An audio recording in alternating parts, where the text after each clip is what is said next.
Bismillahirrahmanirrahim. Assalamualaikum warahmatullahi wabarakatuh. Alhamdulillah, wassalatu wassalamu ala rasulillah, wa ba'd. Saudara-saudariku, semoga senantiasa disehatkan oleh Allah Subhanahu wa Ta'ala. Alhamdulillah, kembali kita mendapatkan waktu luang yang diperkenankan oleh Allah Subhanahu wa Ta'ala untuk kita isi dengan berdiskusi berbagai hal yang boleh jadi teman-teman tanyakan, dan tentu kita akan bahas bersama, dan mudah-mudahan bahasan itu mudah dipahami dan diridhoi oleh Allah Subhanahu wa Ta'ala. Baik, langsung saja, ada beberapa yang ditanyakan dalam bentuk online ataupun juga nanti dalam bentuk pengajian offline yang dituliskan di kertas, sudah direkap di sini. Pertama dari online kita ingin sampaikan dari akun @yasmin, kemudian Saka. Assalamualaikum, waalaikumsalam warahmatullahi wabarakatuh. Tanya Ustadz, baik. Ada saatnya udah rutin tahajud, baca Al-Quran, puasa sunnah. Lalu ada saatnya juga malas dan tidak semangat lagi. Apa sebabnya dan apa yang harus dilakukan jika rasa malas udah mulai menggoda? Baik, ini tentunya evaluasi untuk saya pribadi dan kita bersama bagaimana meningkatkan ketakwaan dan ketaatan keimanan kepada Allah Subhanahu wa Ta'ala serta menjaga posisi itu selalu konsisten dalam nilai-nilai semangat dan kebaikan serta juga mempertahankan supaya tidak menurun dan melahirkan rasa malas. Mari kita simak terlebih dahulu. Ada satu kaidah yang sangat mendasar yang ini juga dipedomani oleh para ulama. Saat kita mendapatkan kaidah ini yang berbunyi al-imanu yazidu wa yantaqisu. Yazidu bil ta'ati wa yantaqisu bil ma'siyah. Iman itu bisa ada kalanya meningkat. Meningkat dengan apa? Rumusnya disampaikan bitta'ah, dengan meningkatkan banyak ketaatan kepada Allah Subhanahu wa Ta'ala. Ketaatan mencakup segala bentuk ragam amal soleh, dalam bentuk ibadah yang ritual atau dalam bentuk menganalisis segala hal yang ada di lingkungan ini untuk mampu mendekatkan diri kepada Allah Subhanahu wa Ta'ala. Misal, saat seseorang meningkatkan ibadah ritualnya kepada Allah dari salat fardunya yang sendirian jadi berjamaah, yang berjamaah menjadi dikerjakan di masjid. Lalu yang terbiasa istiqamah berjamaah ditambah dengan sholat sunnah, sampai merasakan kenikmatan itu. Maka ketika mulai konsisten mengerjakan itu semua, ada rasa yang berbeda dalam jiwa. Ada keinginan menjaga semua amalan itu. Gak ingin tinggal tahajud, ingin mengerjakan sholat-sholat sunnah rawatib. Pun demikian ketika meningkatkan bacaan Al-Quran. Seseorang yang berusaha meningkatkan bacaan Qurannya sampai merasakan kenikmatan, konsisten bacaannya, maka itu diantara hal yang bisa meningkatkan keadaan iman kita. Feelingnya ada dalam hati, bentuknya berupa tindakan. Nah, dalam feeling perasaan kita ini ada sesuatu yang berbeda.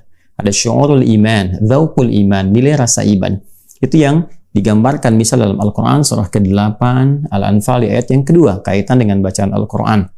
Innamal mu'minuna alladzina idza dzukirallahu wajilat qulubuhum wa idza tuliyat 'alaihim ayatuhu zadatuhum imana wa 'ala rabbihim yatawakkalun. Sungguh insan beriman itu bisa dikonfirmasi keadaan iman dalam dirinya jika disebutkan nama Allah, ada konfirmasi getaran dalam jiwanya. Karena itu dipanggil lewat adzan itu 5 kali dalam sehari, dan saat dikumandangkan Allahu Akbar, bukankah ada konfirmasi getaran dalam jiwa? Nah, ini konfirmasi ini bila diterjemahkan dalam bentuk ibadah berupa amal soleh, bentuknya sholat misalnya, dan ditingkatkan sholatnya, maka persamaannya adalah peningkatan ibadah ini akan juga menguatkan saat yang bersamaan keadaan iman seorang hamba. Pun demikian saat meningkatkan bacaan Qur'annya. Ini bentuk ibadah ritual. Yang lainnya nanti seperti puasa, kalau dengan harta ada skema zakat, infak, dan sebagainya. Rasanya kepada jiwa, bentuknya nanti ada tambahan amal soleh. Yang kedua, bisa dalam bentuk analisis di sekitaran kita. Ya Allah meminta kita untuk menganalisis alam misalnya, inna fi khalqis samawati wal ardi wa ikhtilafil laili wan nahari la ayatin li ulil albab. Ya, silahkan apa yang di langit dan di bumi, bahkan pergantian siang dan malam, analisis itu untuk menemukan keagungan Allah Subhanahu wa Ta'ala. Bahkan yang di laut, kapal-kapal berlayar, kuasa Allah menjadikan laut terhampar, kan?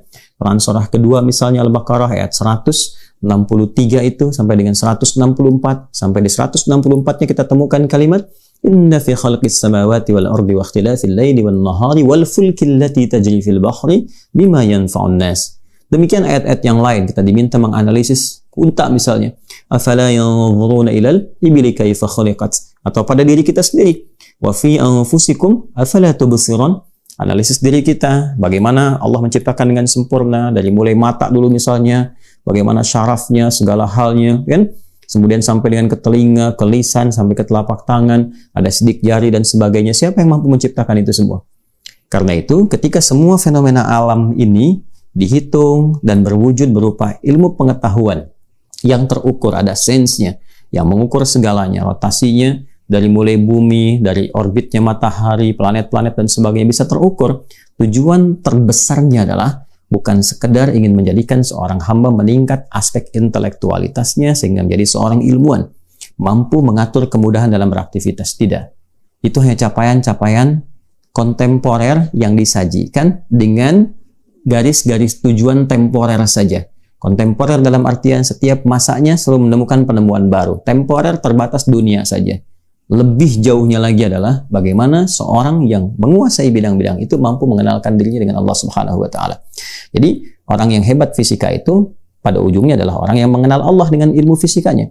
Orang yang hebat geologinya itu orang yang mampu mengenal Allah lewat titipan ilmu itu. Karena tidaklah desain ilmu itu dihadirkan bukan sekedar untuk menghitung dan memudahkan kehidupan, tapi lebih untuk mengenali siapa yang mampu menciptakan semua ini.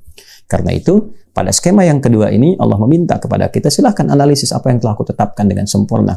Aku ciptakan, aku tetapkan kehidupannya dengan teratur, dengan terukur. Siapa yang bisa membuat itu selain Allah Subhanahu wa ta'ala? Maka ilmu-ilmu yang membantu kita belajar itu sejatinya seharusnya mampu mengenalkan kita kepada Allah. Bukan sekedar menjadikan seseorang menjadi pintar. Nah, kegiatan-kegiatan tadi mampu menambah iman.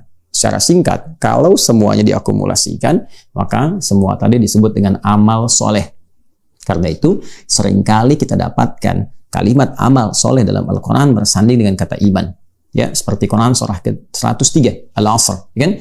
Wal asr, innal insana lafi khusr, illa alladhina amanu wa amilus salihat.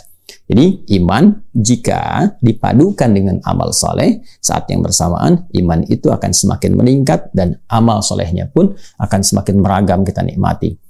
Pun demikian, kalimat iman kadang disandingkan dengan detil amal solehnya. Detilnya apa? Misalnya dengan sholat. Alladzina yu'minuna bil ghaib wa yuqimuna sholat.